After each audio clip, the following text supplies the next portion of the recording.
大家如果關注馬斯克的話，會發現他要在 SpaceX 上面去做太空數據中心。那這個事情超越了地球，超越了國界之後，誰來管這些東西？然後我覺得權力的結構會變得極其的集中。超級人工智能本質上可以自動化的運行，那麼它就有可能通過 AI 來管理一個國家，甚至一個星球。我觉得這是非常有可能的。比如說月球吧，因為美國人一定要在月球上建立這個永久基地嘛，所以他一定要先建立通信和太空推理的數据中心，然後有了持續的能源的保障，並且是非常非常极度安全的保障，沒有任何一個組織可以把它給毀滅的這種程度，那它就可以基本上可以做到全自動的來運行一個文明，對吧？那這是多大的權利呢？我個人是覺得所有的科技主義者都是反人類主義者，他們其實都想把人变成其他的東西，把人变成神，把人变成一個萬能的一個東西，把人從動物當中拆出來，然後變成一個我們從來都沒有想過可能會成為的一個文明。其實我覺得所有的科技主義者本質上是在幹類似的事情。這個目標，大家已經把它深深的從工業革命以來就深深的就埋在心裡了，所以沒有人會質疑這樣一個目標，會產生陣痛，紡織機會造成很多人失業，對吧？那個大家會下崗，然後所有的革命的變化，生產力的躍升，戰爭各種各樣的問題都會造成各種各樣的社會矛盾，但是這條路一直沒有停留過，而且在越走越快。所以我覺得本質上就是人想成為一種新的東西，對，這個新的東西會帶來新的權力結構，毫無疑問。所以以後的問題只會越來越大。然後我們如果想過這種居家闔家幸福的這種小日子，可能是越來越難，越來越值得珍惜的一種生活方式。I 人肯定是喜歡記錄的，但是你會不會發出去？我发现很多I人不一定會發出去。对，所以我可能和很多人不太一樣一點，是我願意發出去，願意去從各方面去記錄我的生活。我覺得這一點對我而言最大的動力是，我覺得我通過這種方式才能夠留下一些 legacy， 留下一些生活在這個世界的東西。然後反過來呢，我發現這種方式在 AI 時代是非常有價值的，因為任何你發到互聯網上的東西，最終都會變成 AI 模型的一部分。所以現在就變成了一個問題，因為 AI 做事情做太快嘛，那你最後如果全權交給它的話，人類會存在不信任的問題。你不全權交給它的話，你根本看不過來。对啊，我現在就產生了這種不信任的感覺。上次我跟你聊的時候，我也會有這種疑問。就是我能夠相信他的每一個選擇，或者是他的，因為如果是一個全新的一個領域，我不了解的，我是覺得 OK，那可能他會調用很多已知的，然後專業人士的一些 skill。但如果是我很了解的一些領域，包括比如說這個片子，就是我知道我的風格是什麼，我既有的，那還有很多人他都是專業人士，但是專業人士如果也用了這樣的一些 AI 工具的時候，他能夠全然的信任嗎？你要建立信任，我覺得有兩點。第一點，如果你有非常非常強烈的主觀意願。和你的審美，你可以把它寫成文檔，你把它寫成文檔就可以了。如果你真的想控制每個細節的話，你把它寫成 scale 文件，告訴他。第二點呢，你需要時間和他建立信任。如果他真的做出來一個全部 AI 產生的視頻，然後放在你的 YouTube 上，然後瀏覽量比你以前加的所有的視頻都要多的話，你肯定會開心的，對不對？所以這個信任的過程是需要互相用時間建立的。這點說得很好。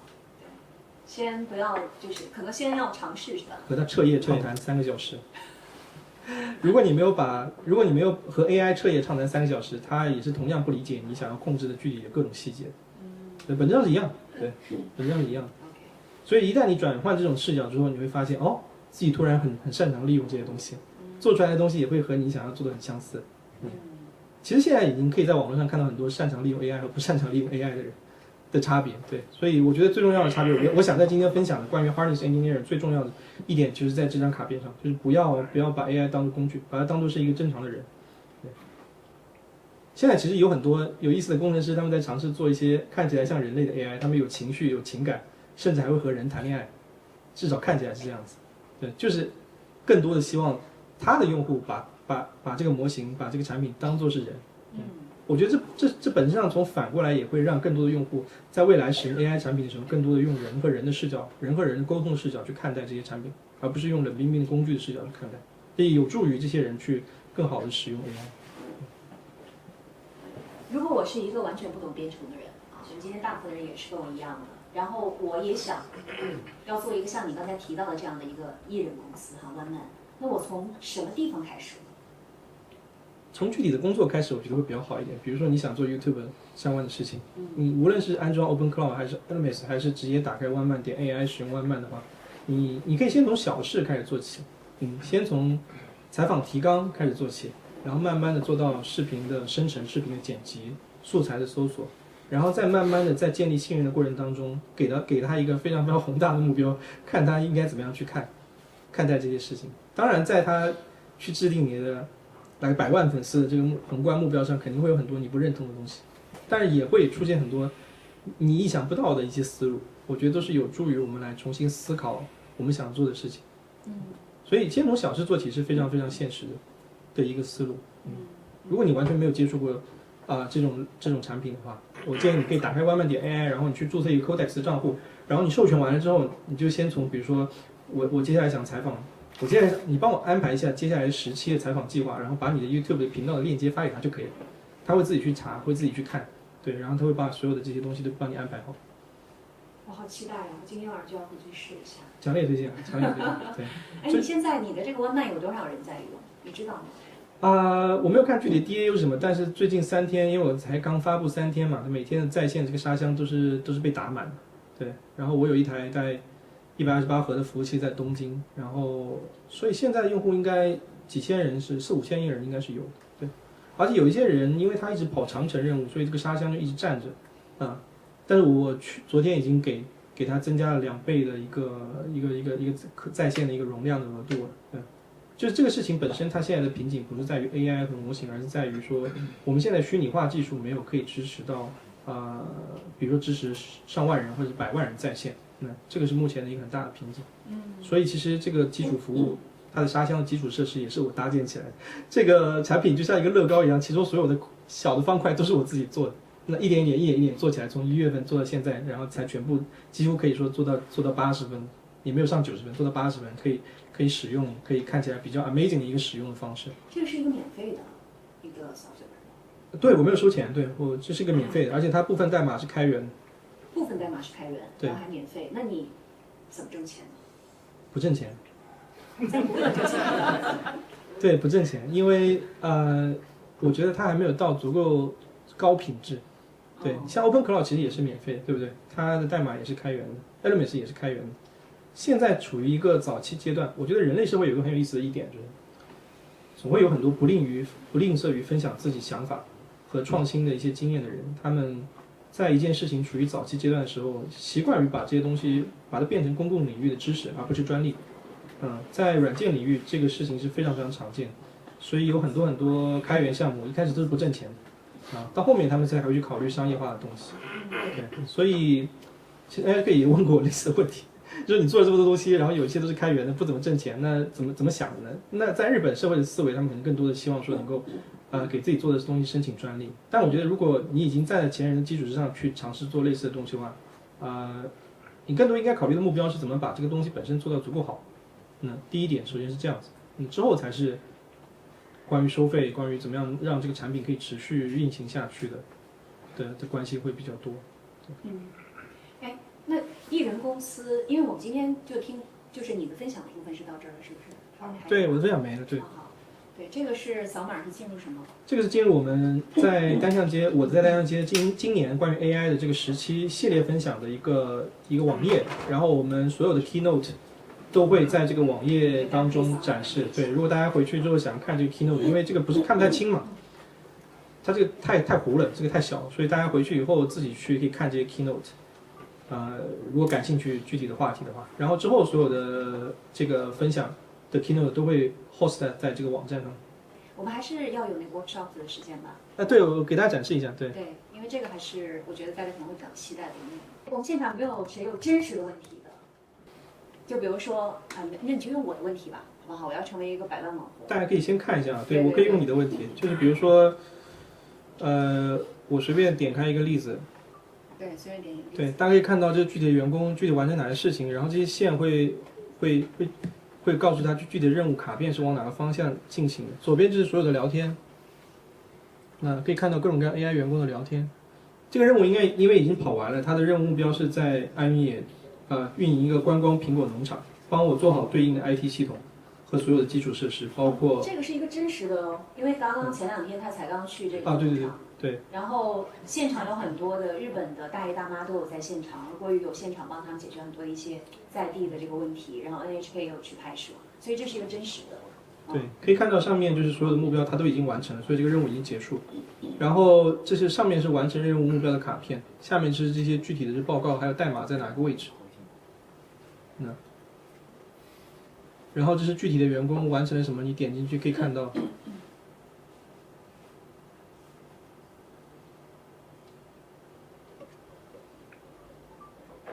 那可以在這裡通過分類的方式可以看到 CEO 每天在幹什麼。他不寫代碼，他主要是在複核，就是任務到底完成沒完成。哦，結論是什麼？對，每一輪任務完成沒完成，它的域名是不是選好了，是怎麼樣的？對，域名是不是可以注冊什麼之類的東西。然後左邊可以看到每一輪這個 CEO 它的一個運營摘要，就是複核摘要什麼亂七八糟的，全是這種協調相關的內容。當然協調內容如果你感興趣的話可以看，你不感興趣的話就看最終成果就可以了。那麼我可以看一下開發的，因為開發的它就是做了大概5個虛擬工作日吧，就是關於這個蘋果農場系統的一個實施計劃應該是怎麼樣子，包括使用的什麼樣的一個代碼，什麼樣的一個框架去寫這個事情。所以上面是分不同的角色是吧 ？CEO、CTO、開發，对，是的。這個是什麼？沒看清楚。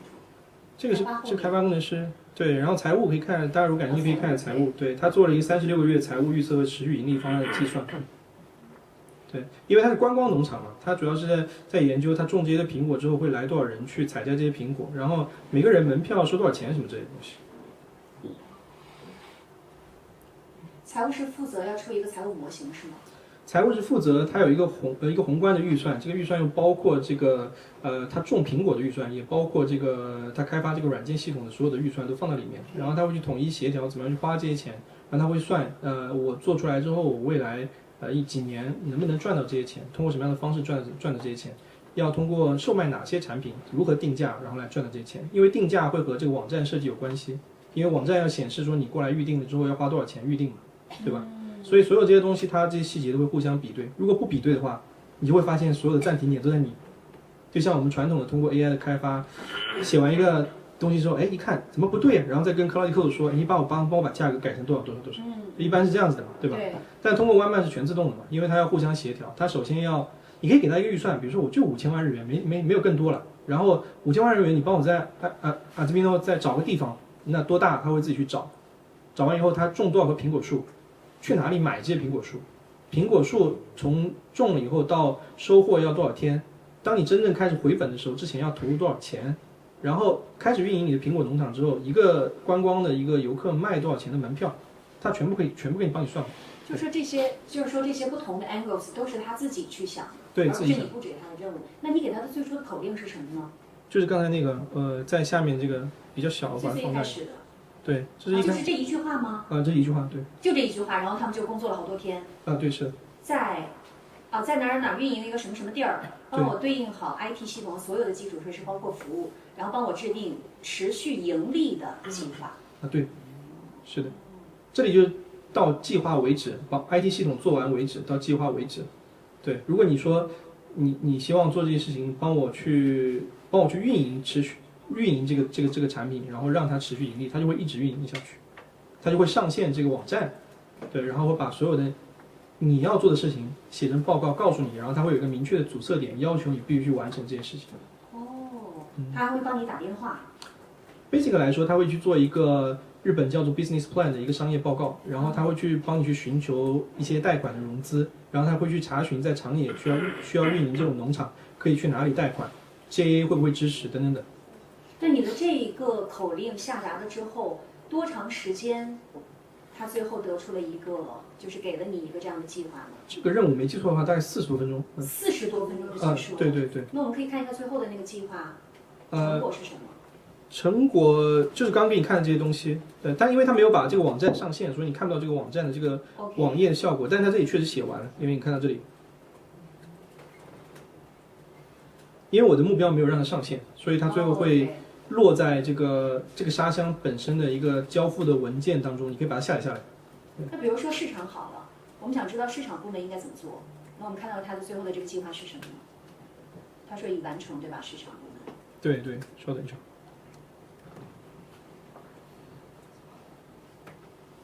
我看一下這個最後的結果是，他說沒有辦法部署，所以他就停掉了。市場的員工是哪裡？就是全部市場在最右邊。市場只做了一個增長策略報告，就是怎麼讓把你的這個東西這個發布出去，你的品牌是什麼，目標客群是什麼，他只做了這一件事情。哦，那財務呢？財務可能大家也比較關心。對，財務就是剛才那個。財務就是剛才這個。就是剛才那個36個月的報告。所以財務的報告是非常的細的啊。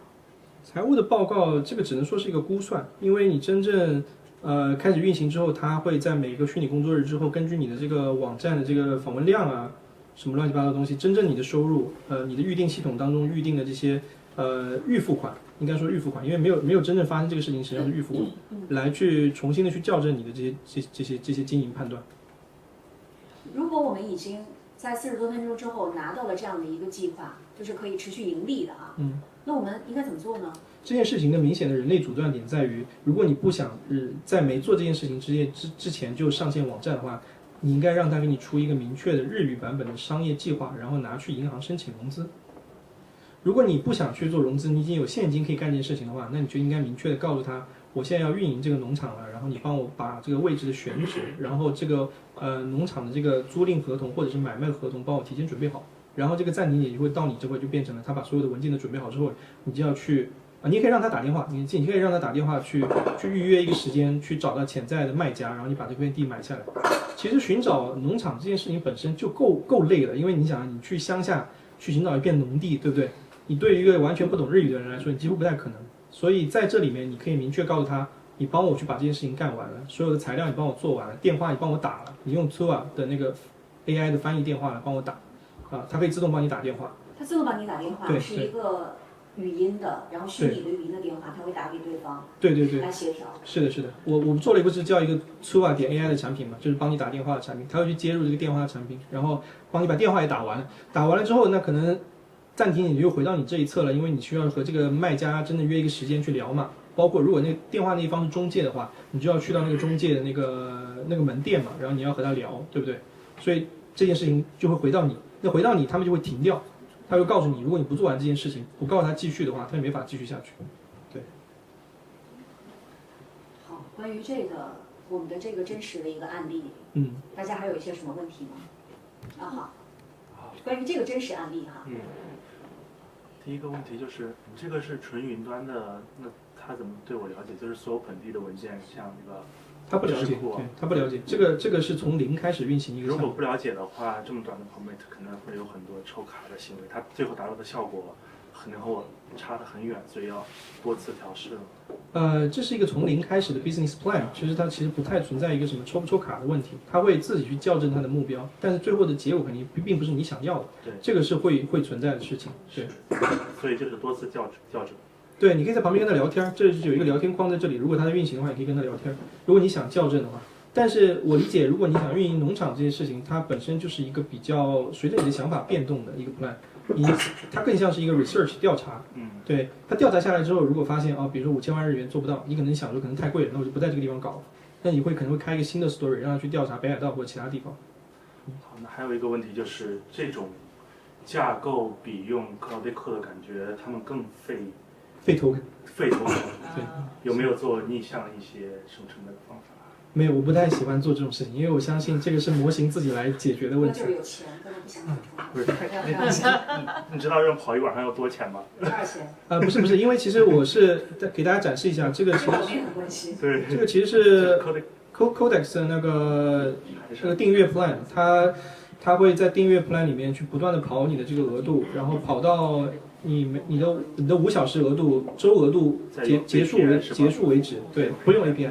這是授權模式，這是訂閱，對，不是直接接 API 的，像龍蝦那種。對，這不是接 API，這是訂閱模式，所以它不會讓你多花錢，它一個月就是200美元，你自己買，我自己買 Codex 的那個 Max Plan 就是200美元。對 ，Cloud 也是。Cloudy 不能用，用了就馬上被封了。我曾經試過，雖然我做了它的接入，但是我自己在外賣上面跑 Cloudy Code 被封掉。所以1個月200美金 OK 嗎？接 API 肯定就貴很多了。對，接 API 可能是它10到12倍左右的價格。因為之前會用 Cloudy， 現在 Codex 才好用一點吧。所以沒有，我的意思是說，這個 One Man 你會不會用？這肯定會用啊，那就會試。你的遲疑點是什麼？剛才稍微遲疑了一下，稍微打一下磕巴，我感覺你有點遲疑。就是其實這麼短的 commit 做不出來什麼我想要的東西的。就是哪怕你去生一張圖這麼短的提示詞，也生不出來你想要的東西。哎，他挑戰你，他覺得生不出来。不是，這是共識。这个取決於你怎麼規劃自己的工作。如果你對細節的控制是比較強的話，那你就需要他知道很多你的偏好，就像我們剛剛說的一樣，就本地知識庫。是的，所以你需要很多你的偏好在裡面。就比如說所以我剛才不是有一個 keynote 嗎？我希望大家不要把 AI 當作是工具。你如果把它當作是工具的話，你嘗試去用它解決你工作當中的一個部分，比如說做一個渲染視頻，做一個圖片，那麼它需要知道的東西就非常非常多。對，是的，因為它其實本質上是要替代你的某一個環節的工作。那你當然會希望你的某一個環節的工作和你以前做的工作是類似的，對不對？你不希望它給你突然出現一個完全不是屬於你風格的東西。但 One Man 呢，它有2個模式啊，我剛才之前沒有介紹，它有一個運行模式是從零開始創建一個目標。還有一個接管模式，這個接管模式是可以讓你去允許你自己，去接管任何的代碼倉庫。什麼意思呢？就是說你寫出來的代碼，你讓它，我舉個例子，讓它把測試覆蓋率提升到100%，做完所有的測試，不到100%不能結束，那它就會自動去運行。這個對於軟件開發來說是非常非常有幫助的。所以這是我為什麼我要做 One Man 的一個非常非常核心的，佔80%的一個原因，因為我做了太多的項目。但這些項目需要人來維護啊，出了 bug 之後，有用戶開了issue，有用戶發了郵件過來之後，我不可能一個一個去跟進這些 bug，所以這些 bug 全部都會丟到 One Man 當中，觸發它的 webhook，然後這些員工會自己來解決這些問題，直到它達成目標為止。而且它會24小時不斷運行啊，但如果沒有 bug，它就停掉，它就暫停，然後收到新的 bug 之後，它又會繼續運行。所以對於軟件公司來說，這種產品就算我不做，也會有人做啊，它就相當於是一個自動開發工作流。有說服你嗎？是，所以這個是這個產品目前最大的使用點和可以商業化的點。對啊，還不太穩定，商業化就算了，我覺得。對，就是解決工作中真實問題。對啊，是的，是目前這個產品最適合。對，其實我之前在阿茲米諾那個農場裡面分享的呢，其實。他們反而會覺得那個從零開始的他們會很需要，因為他們沒有代碼倉庫可以接管。那是因為他們沒有太多的 AI 基礎。我舉個例子吧，就比如說當地有人說到那個對這個故事，這是日本語的嘛，大家可以看一下。這個故事是為了讓這個農場主能夠自動的去採購一些能夠自動的用 AI 去控制給藍莓樹澆水和施肥的這個系統，它需要知道它要花多少錢可以採購到這些東西，它具體應該去哪裡買，然後以及這些設備買了以後它怎麼能夠組裝到一起。所以對於這些進行調研的這種工具來說，One Man其實非常好用的，因為你可以看到下面有很多任務啊，這裡有個 bug 啊，就是這些綠色的就是全部做完的任務啊，就是它會給你做一個所謂的綜合提案書啊，把這個所有的東西都調查起來，然後告訴你這些要買的這些具體的這些東西是什麼。我們隨便打開一個看一下。哦，這個是涉及到現地調查，它連現地調查報告都給你做。大家知道調查報告是一個什麼概念？就在日本做很多事情都要雇傭專業的團隊去進行現地測量，所以他們要把這個現地調查報告給到這個團隊，那個團隊才知道要調查什麼樣的東西。當然你也可以自己調查。我們看一看買什麼設備相關的東西。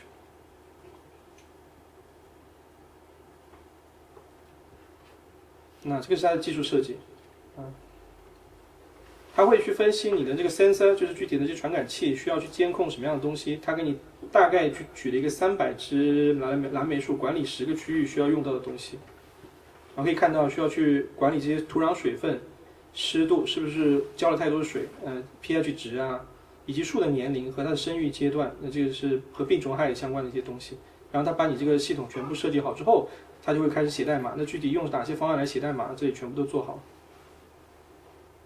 然後這個 data model 就是数据表怎麼樣設計，全都給你做好。這個其實本質上是開發工程師最後需要按照這個文檔來進行開发的一個過程。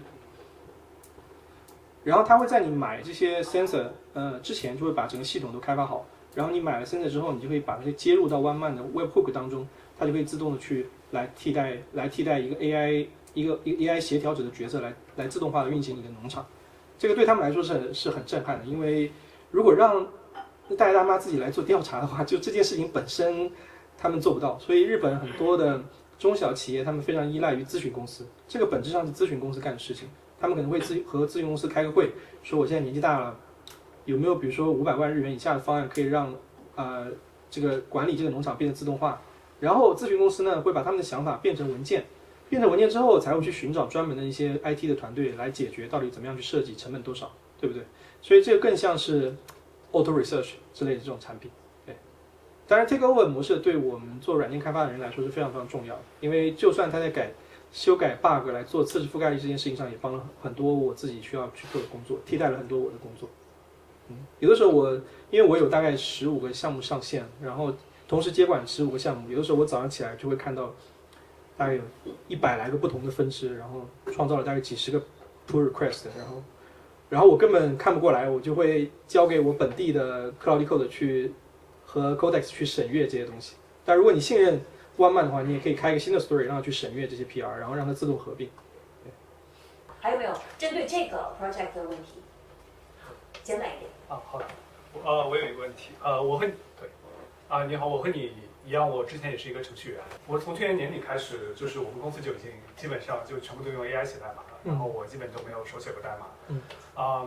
然後我覺得我遇到的一個問題是，雖然都是 AI 寫代碼，但是我仍然會去 review 它，然後我會確保我是能 understand， 我是能理解所有的代碼的。所以說，對於您這個你這個項目以及整個這個 OneMan Company 的這種概念而言，對於我來說，我會感覺裡面的代碼部分是我可以 review 的，我知道它做的架構好還是不好，我能夠讀懂它，我有最基礎的操作系統和數據庫的知識，所以我能夠知道。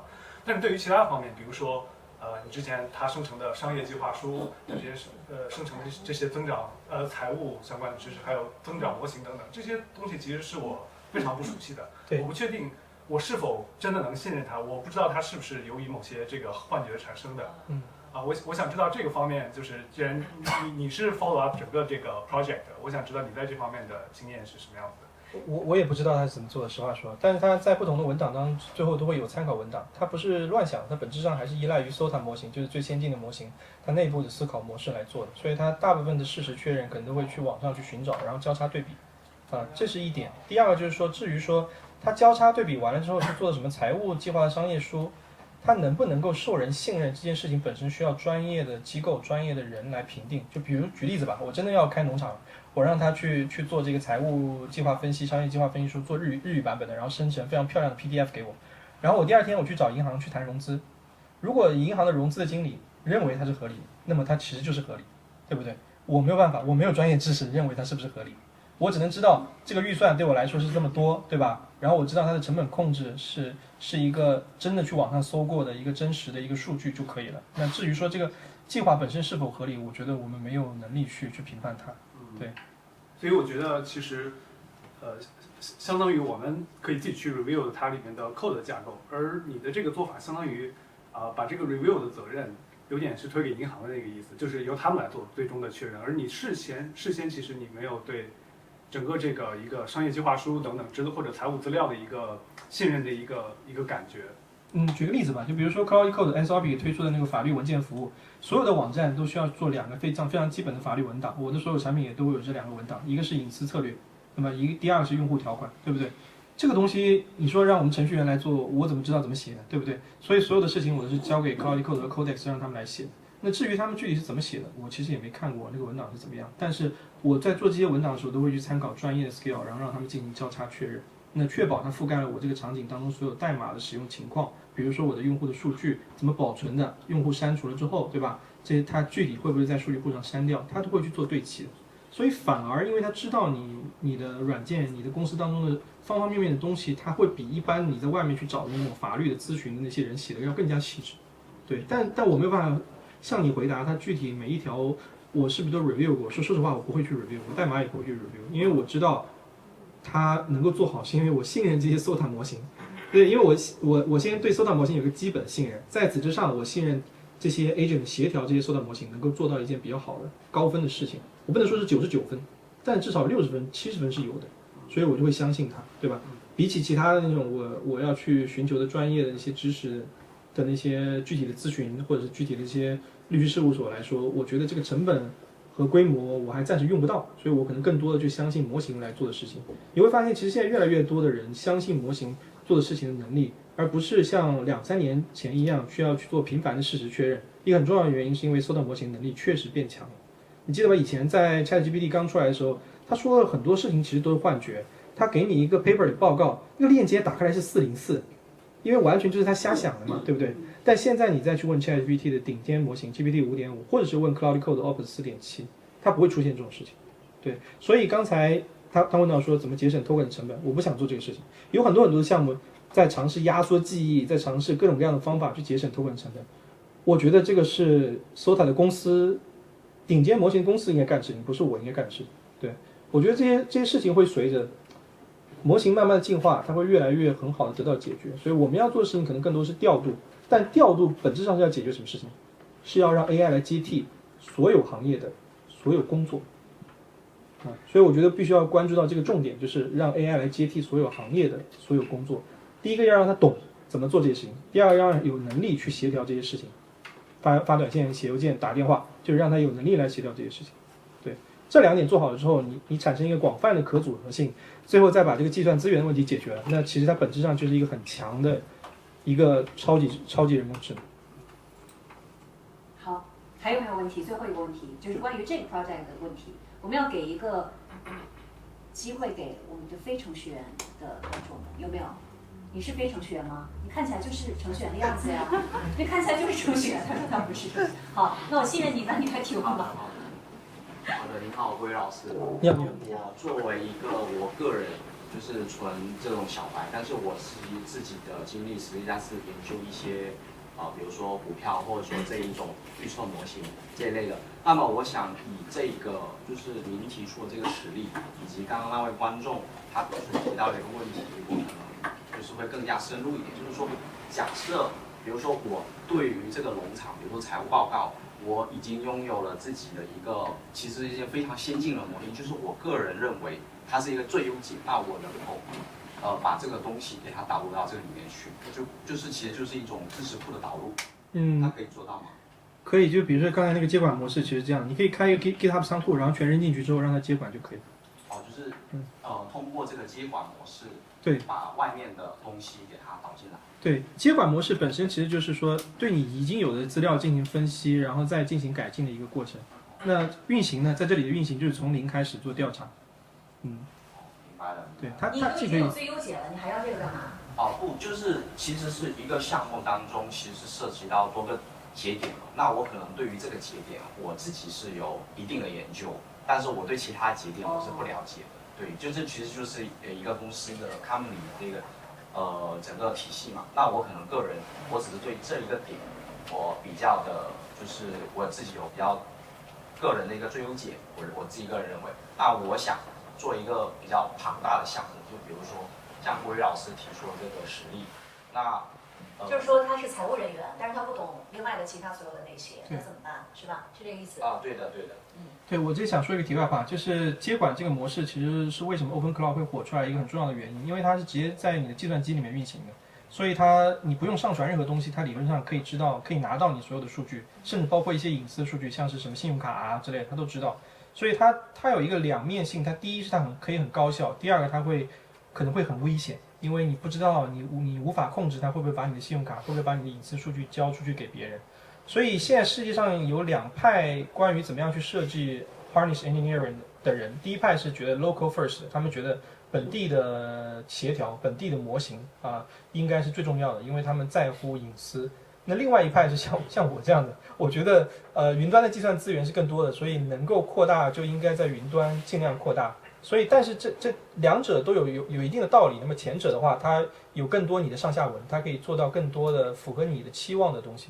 那麼後者的話呢，就是你可能會需要說讓它有廣泛的連接性，才有可能把你的一些所有的這些知識這些記憶全部都導入到裡面去，就是你剛剛所說的導入的能力。那麼現在其實One Man可能更多的就是說的代碼的一個接管的能力。当然，它其實如果想支持文件夾上傳也是很簡單的，但就是我在後續會支持文件夾的上傳。那對於没有 GitHub 的賬戶的人來說，他就可以直接用一個非常簡單的功能來去接管他現在已有的項目。但是其實本質上的問題還是存在，因為它不是 local first， 它只接管你的一个文件夾是沒用的。那我們沒有辦法去控制這個用戶他的電腦的文件系統是怎麼組織的，因為有很多人文件就很亂，對吧？你不可能要求所有的用戶都去組織他的文件，所以這件事情本身，它也許可以做到30分，但它做不到60分以上。對，就是上傳文件夾的功能，它做不到60分以上。所以現在更多的嘗試去解決第一個問題，像我們比較有自主性，我們比較希望它 AI 能夠產生和我們做的東西相似的這種東西的這種目標的人來說，他們會更喜歡用 local first 的工具 ，Open Cloud 也好，或者是我有一個朋友他做的 Alama 也好，這些本地的產品，更多的是喜歡用的人都是更專業的人。那麼對於我舉極端的例子，上個禮拜我去那個長野的農場裡面，對於那些大爺大媽，他們可能電腦都不會用的話，那他可能更希望說，我可不可以跟他說話，他就可以幫我完成一些事情。那這些產品對於他們來說已經非常非常厲害。對，就是這種大爺大媽。對，好，有解決你的疑問。好，謝謝。好，關於我們 workshop 的這部分的提問就結束了。那我們回到整場的 Q&A 好不好？因為時間的關係。我們怎樣去讓公司的員工跟我們身邊的人去接觸使用這個 AI agent， 然後提升這個效率？因為就是其實很多人是很拒絕，就是我把這個東西交付出來，然後其他人能不能對接啊？就是有這個痛點。對，其實現在就是處在一個比較混亂的一個階段的。我覺得有兩方面的一個偏好，以美國為首的這種資本主義國家呢，他們幹的第一件事情是裁員，所以他們根本不會想怎麼樣用 AI 來接管他們的員工，他們直接就是 replace 掉這些人。那有一些地方的組織其實更希望說能夠就是說讓 AI 作為一個旁聽者一樣參與到他的工作當中，所以其實也有很多公司在做類似的事情，就是比如說吧，安裝一個軟件到你員工的每一個電腦裡面，然後你員工每一天的工作記錄、文檔、郵件，他都會監控，然後在監控的過程當中，他就知道每個人的工作習慣，他們完成的工作目標是什麼，這樣就可以實現一個全方位的這一個技能文檔的一個自我進化。那個自我進化就會慢慢的替代掉這些員工本來能夠做的事情，或者說我們說的不怎麼極端啊，不是說替代掉，而是讓員工晚上6點下班之後，他還能繼續他的工作，對不對？所以這個其實是一個比較 balance 的一個場景，就是不是說把人裁掉了，用 AI 來替代它。但是在美國呢，他們不會這樣想，他們就直接裁員。因為他們知道他們可以用 AI 來做得更好，他們就沒有必要去做這種折中的事情。但是在日本的話呢，可能更多的去做這種類似的產品，去做一個觀察者，把 AI 當做一個實習生，當做一個觀察者，先塞到這個流程當中，然後慢慢的去改進這個流程，甚至讓員工下班之後這個流程還可以繼續運作的這種產品會比較多一些。對，就是如果這樣說的話，就是把人的技能然後去精漏，去變成一個 skill。對，是的，然後真流，對。OK， 然後這個我認為也是一個很重要的方向，因為基本上每一個公司企業，他們也覺得不想就是把所有人都炒掉，對，要有一個轉型。OK， 對吧？謝謝。靜然，你可以看一下，我剛才運行了一下你想要做100萬粉絲的那個故事，我們可以在聊的過程當中讓他看他自己做的一些事情。大家也關注一下，就是關心一下我哈，看看你們都得關注我啊，到時候。對，好。剛才我們所有的問題啊都是男生提的，我不是一個女性主義者，但是真的需要我們一點女性的現場的觀眾提一下問。好，來這位。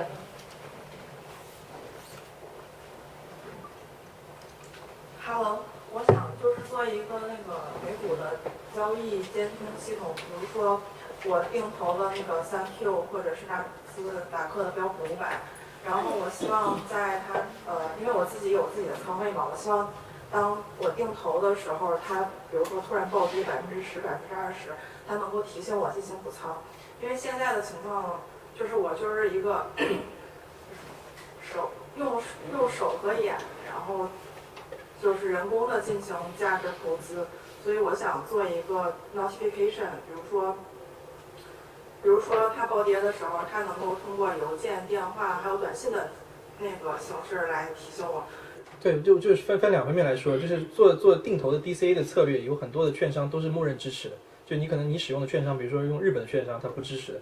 但你像我朋友做的長橋啊，或者是像IB 啊这些专業的券商，他们其實都會支持的。就是你其實不需要自己來做這個事情。那麼第二點就退下來，就如果你真的希望自己來做這個事情的話，你用 OpenCloud， 用 Cloud Code 讓它去幫你去 hack 你桌面的軟件，也可以做到這一點。那最簡單，你下載一個 Codex。Codex 現在做了一個非常好用的功能，叫 Computer Use。那 Computer Use 會自動接管你的電腦，它有一個虛擬的鼠標，會直接點開你的瀏覽器，或者是點開你的任何軟件的界面。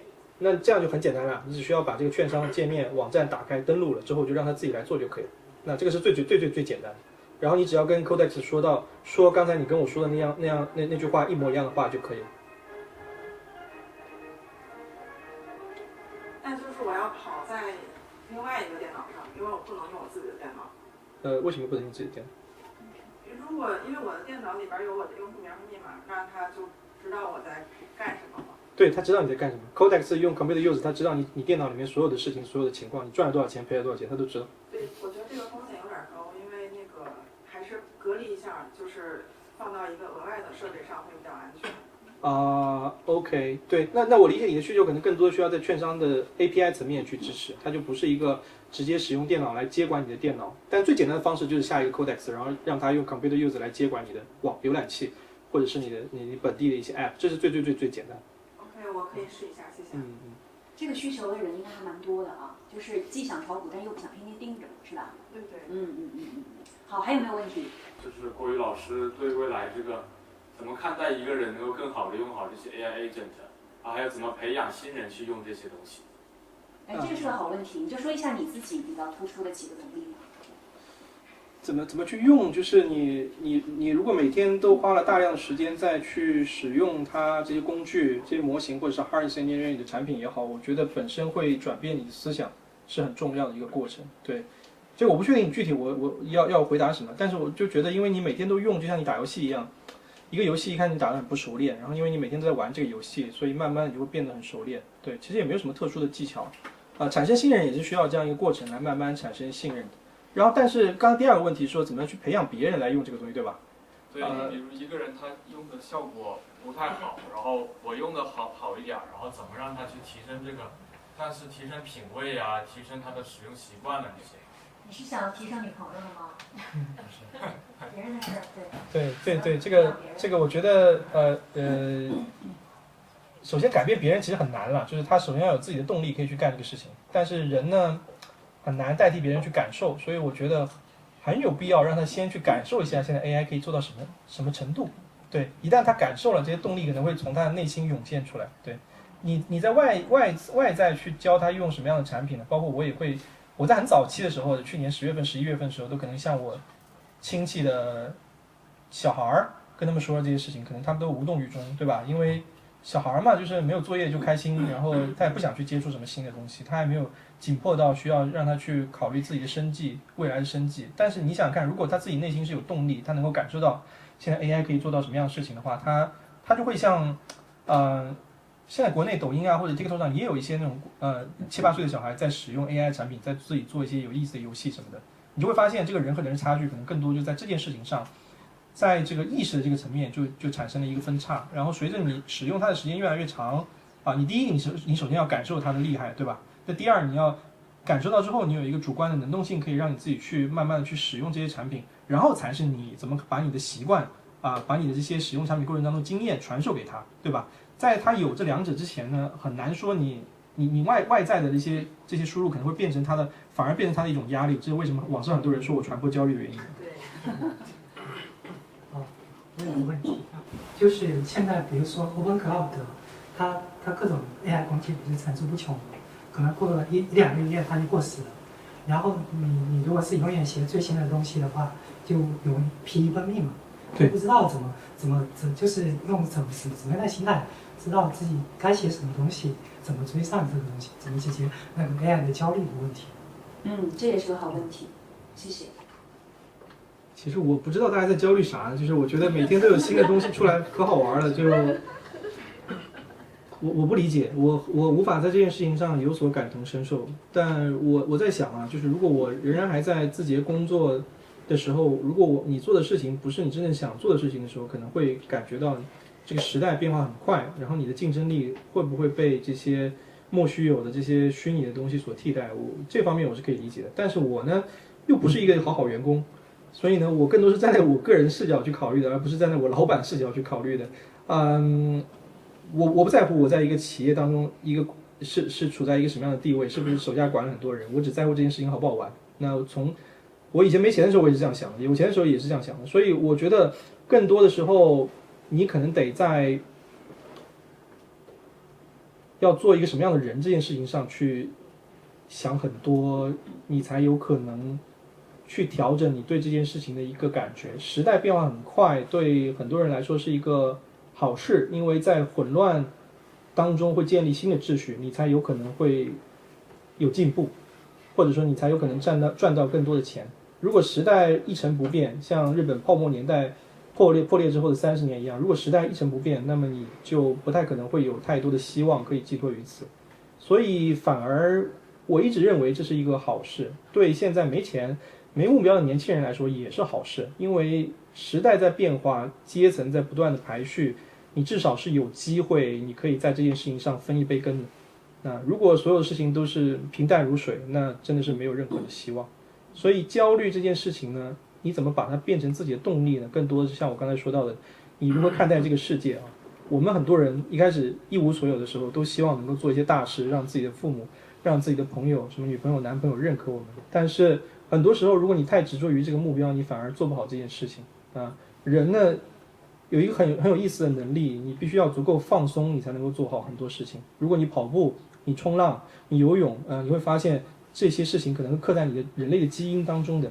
當你的肌肉是緊繃的時候，你什麼事情都做不好。你只有放鬆，你只有不再去想這件事情的時候，你才能把這件事情做好。我覺得這個邏輯呢，對所有事情都是有效的。你做一家企業，你創業，或者是你把自己當作是一個 influencer， 所有的目標都需要讓你足夠的放鬆。那麼如何放鬆下來呢？你不能指望說天天去泡溫泉，對吧？讓你放鬆下來最好的辦法就是有所欲但無所求啊。我覺得你只有練到這樣的心態，你才有可能對所有事情都真正放鬆。這個是我的解答。怎麼看待這個 AI 可能成為一種巨大的權利？對，它是一種巨大的權利。擁有最頂尖 SOTA 模型的公司，毫無疑問是在未來擁有最大權力的公司。对。然後，如果你看這個問題最本質的就是，誰擁有能源和計算能力，誰就擁有最大的權力。那而且現在人類還面臨一個很大的問題，就是現在有很多的計算資源嘗試想要走到太空。大家如果關注馬斯克的話，會發現他要在 SpaceX 上面去做太空數據中心。那這個事情超越了地球，超越了國界之後，誰來管這些東西？又變成了一個新的我們從來沒有遇到過的問題。然後我覺得權力的結構會變得極其的集中，而且是有史以來不是什麼情志以來的那種集中，是非常非常集中。因為我覺得超级人工智能本質上可以自動化的運行所有的組織。如果你把 Harness Engineering 想象成是人類組織當中所有的工作都可以自動化的話，那麼它就有可能通過 AI 来管理一個國家甚至一個星球，我覺得这是非常有可能的。比如說月球吧，那因為美國人一定要在月球上建立這個永久基地嘛，那在月球上所有的制造所有的這個組裝運輸以及所有的這些信息通信誰來做呢？毫無疑問是馬斯克來做，對不對？他不可能說用一個信號傳到地球，回到 Austin 回到 Texas 來進行推理，對不對？怎麼可能呢？肯定是在月球進行推理，所以它一定要先建立通信和太空推理的数据中心，然後有了持續的能源的保障，並且是非常非常极度安全的保障，沒有任何一個組織可以把它給毀滅的這種程度，那它就可以基本上可以做到全自動的來運行一個文明，對吧？那這是多大的權力呢？這個是你在沙丘當中可以看到的權力，對不對？這個不是我們現在能夠想象的權力。是的，所以這肯定會變成一個非常非常重大的一個議題。我沒有辦法這件事情上發表太多看法，不然人家又會說我傳播焦慮。但我個人是覺得所有的科技主義者都是反人類主義者，就是他們會。你這句那個对他们，因为这我有点政治不正确啊，这个我说过很多次了，因为他们其實都想要把人變成其他的東西，把人變成神，把人變成一個萬能的一個東西，把人從動物當中拆出來，然後變成一個我們從來都沒有想過可能會成為的一個文明。其實我覺得所有的科技主義者本質上是在幹類似的事情。對，馬斯克也好，還是山姆·奧特曼也好，雖然他們都會有紛爭、有爭執，但是所有人都是朝着一個目標前進。而且因為這個目標，大家已經把它深深的從工業革命以來就深深的就埋在心裡了，所以沒有人會質疑這樣一個目標，會產生陣痛。紡織機會造成很多人失業，對吧？那個大家會下崗，然後所有的革命的變化、生產力的躍升、戰爭各種各樣的問題都會造成各種各樣的社會矛盾，但是這條路一直沒有停留過，而且在越走越快。所以我覺得本質上就是人想成為一種新的東西。對，這個新的東西會帶來新的權力結構，毫無疑問。所以以後的問題只會越來越大。然後我們如果想過這種居家合家幸福的這種小日子，可能是越來越難、越來越值得珍惜的一種生活方式。因為時間的關係，我們最後再來兩個問題，好不好 ？OK， 沒問題。因為現在已經超了40分鐘。我問吧。可以。我幫你問。你為什麼要幫我問？你是知道我怎麼想是吧？或者是你關心的問題。我關心的問題。哎，這是一位日本友人嗎？日本人。那我們給日本友人一個機會，好不好？好。簡單介紹一下One AI的畫面。哦，對對對，你想看一下這個你剛才那個100萬粉絲的任務跑得怎麼樣？好呀，可以啊。對，他其實已經他給你制定了一個90天的啟動排期和首批60個選題池。哇，太棒了。對，他一開始是幫你去算了一下海外的中文用戶到底都是哪些人。你可以看上面這些目標，有一些已經完成了，這些白色的卡片是已經完成了，那個黃色的卡片還在運行中或者在排隊。對。我們可以看一下他具體幹一些啥事。好。他去分析了一下所有的這些類似的 YouTube 賬號，它的留存，然後分析了一下這些你的潛在用戶的年齡階段是在哪個層面，然後分析完了之後，給你去制定一個100萬粉增長總計劃。然後我們看這個總計劃是什麼。好。這個計劃分為4個子計劃。他給你解釋了一個頻道定位。品牌組裝，我不知道這個符不符合你想要做的事情。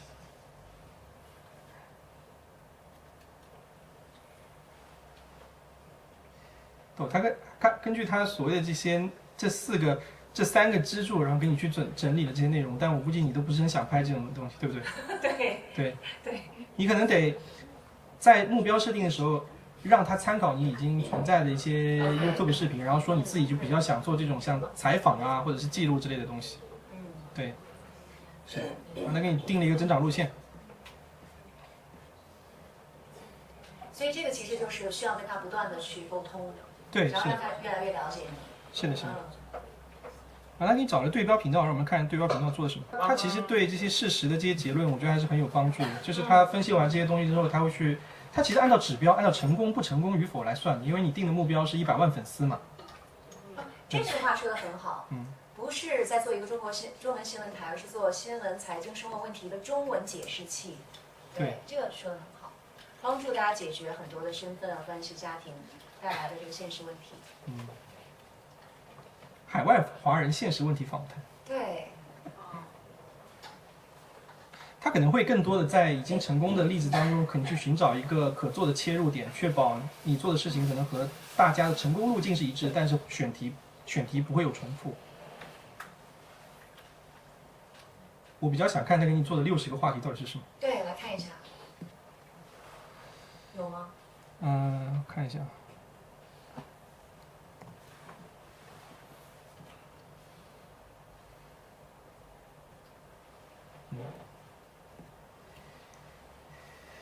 這個60個問題還在進行中啊，他還沒有，可能比較多。對，他還沒有做完60個。他還沒有做完60個。對，他做了一個什麼？他做了一個商業計劃。哦，你看，每周2條長視頻，對，每周5到7條 shorts 和每個月2次直播，這是要了命了，怎麼可能？我們看看這100萬粉絲能賺多少錢嘛？對，好，來，這個我喜歡。這個是它的成本，對，是要花多少錢？這是那個成本，这都是成本核算。成本。对。这成本挺高的。这是收入，对。收入终于出现了。我们看看这个收入它是怎么样去算的呢？这个收入从哪里開始算？長視頻的話應該。收入模型。對。它是長視頻廣告和 Shorts 的廣告。對。一個月1萬5，這個得多少粉絲才能有這麼多的收入呢？它會根據你的這個有多少粉絲之後，然後來區分主要的收入結構是怎麼樣。10萬粉就可以。對。10萬粉非常難達的。因為要對自己有信心。原來直播有這麼高收入。一個月你看4場直播就15000美元。這是靠打賞。對。這不需要跳舞吧？這個？那我跳不了。跳舞就不止這麼多了。不止這麼多，還是不值這麼多？不止這麼多。不值這麼多應該。那你知不知道我跳成什麼樣？你一直到，如果你要真的要請那麼多人的話，你前1年都是虧錢的，你看到嗎？對呀，看到了，虧的還挺多的。然後到20到50萬之後，可能才是賺錢。20到50萬粉嗎？對，到20到50萬粉訂閱之後才是賺錢。當然你可以讓他縮減一些成本，因為有的時候你沒有必要那麼多成本，因為它是對是的。時間太長了吧？需要36個月這麼長時間嗎？36個月成為100萬粉絲的博主，這個時間就不長了。我覺得他可能會有一些保守。我覺得100萬粉絲的博主可能月淨現金流不止25000美元。對，不止，肯定是不止的。所以在做成本核算的時候，你可能就要和 CEO 對話，你覺得可不可以把這個成本拆掉一些，不要去請那麼多的人，你能做的事情，能用 AI 做的事情都讓他盡量用 AI 去做。很棒，所以其實是可以在這個你想要的目標和他對你的了解之間不斷的去溝通和對話。還有什麼？然後我想分享的問題就是，當我肉身來到日本，然後當我的工作介入 AI 之後，就是我沒有任何的社交欲和分享欲了。我比較害羞，是因為我來到日本就不社交不見人。那你今天為什麼來了呢？因為見你們。那你還是想要社交的，還是好樣的。因為流量這個事情，我為什麼像你讓我來分享流量呢？因為我從去年做了1年，我發現做流量其實很簡單的。我去年拍了1年就50萬粉絲，然後今年已經幾個月停更了。你是在哪個平台上？視頻號為主，但同步視頻發到海外，就講認知啊，工作分享嘛，海外加起來有幾萬粉吧。我的問題是怎麼在接觸 AI 和這麼有意思的事情之後，還能保持輸出欲？我覺得和人性格有關係。對，如果你比較像我這樣從小到大，可能更多時間是自己待着，因為我覺得我們性格應該差不多，就是可能更多時間自己待着。你總要需要有一個記錄，就是以前我在小學、初中的時候，就更多是寫日記，對吧？那時候沒有互聯網，寫日記、寫週記什麼的。然後慢慢到後來就是寫微博、寫飯否，一開始寫飯否，然後寫微博，然後到現在寫 Twitter。本質上沒有差別，其實就是在寫日記。但不過現在能夠記錄的想法更多的是比較碎片化的，帶有自己思考。可能以前年紀輕的時候，就是更多的是一些情感問題啦，或者是一些生活上的各種各樣的那種細節會多一些。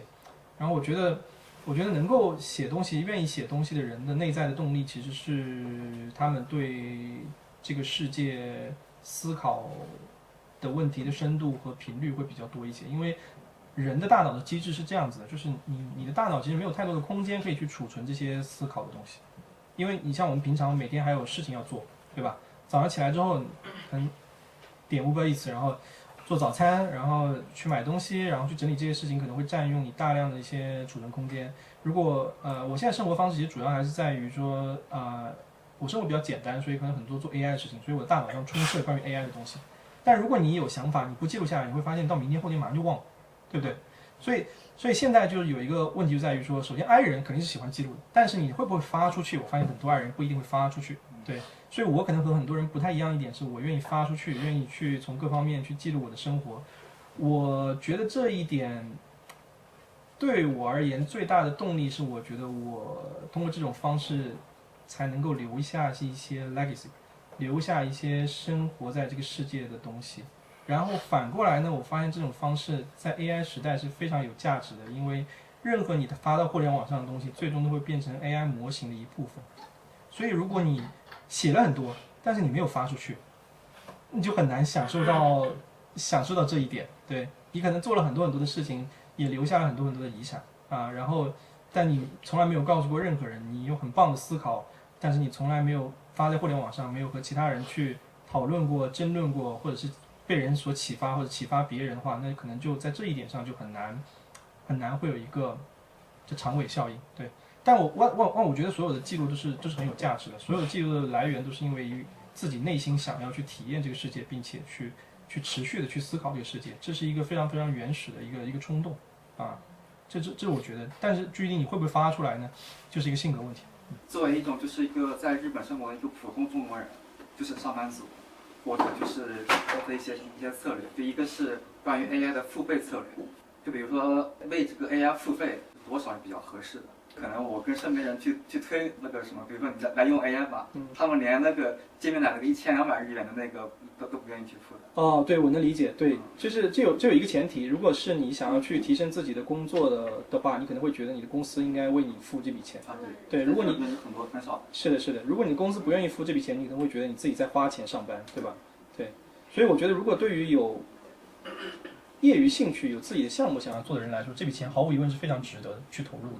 對，但如果你沒有興趣，你也沒有必要去強行去花這一筆錢，去維持你可能偶爾就只有2-3天才有一次的需求，我覺得沒有必要去花這筆錢。對。還有第二個問題是吧？第二個問題是那個在我們在日本這邊的話，盡量不會那麼輕易裁員。那在我們這邊的這個叫所謂這個時間可能更長一點。那我們能做什麼？什麼叫你能做什麼？就是為以後做準備嘛。為什麼做準備？就比如說被裁員啊，或者比如說做準備。如果你想用 AI 來武裝你，在工作上有更高的競爭力，那毫無疑問，你從今天開始就應該把自己的工作方式變成 AI native 的。如果你做了這樣的準備，我相信你不是會一開始會被裁員的人。但如果你不想做這個準備，你就非常抵抗它、抵觸它的話，希望能過那種傳統的 classic real life 的話，那我覺得你就需要可能在AI 暫時替代不了的這些行業上會有更多的經驗，比如說你做銷售，然後你有更多的銷售資源，對不對？很多公司在日本都是銷售導向的，那個這些資源和 AI 沒有關係，對不對？沒有關係。AI 效率再高，它也沒有辦法去替代一個金牌銷售，因為金牌銷售有相當多的受信任的關係。那麼這就是一個暫時替代不了的。那勞動力的工作替代不了的。所以如果你在職業生涯的考慮上來說，你可以往這兩個方向去做，對。勞動力方面嗎？就是大部分人其實會選擇前者吧，就是用 AI 來武裝自己的能力，對。我選前者。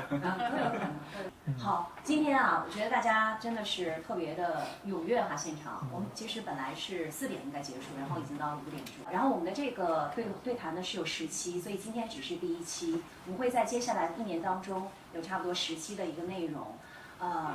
10期其實我想到1年之後，可能我們可以共同見證我們是不是失去了工作，對吧？按照你的預測，所以是特別特別令人期待的。所以感謝大家到來。如果今天大家還有一些什麼未盡的問題的話，都可以留在下一場我們再來做現場的交流，好嗎？謝謝大家。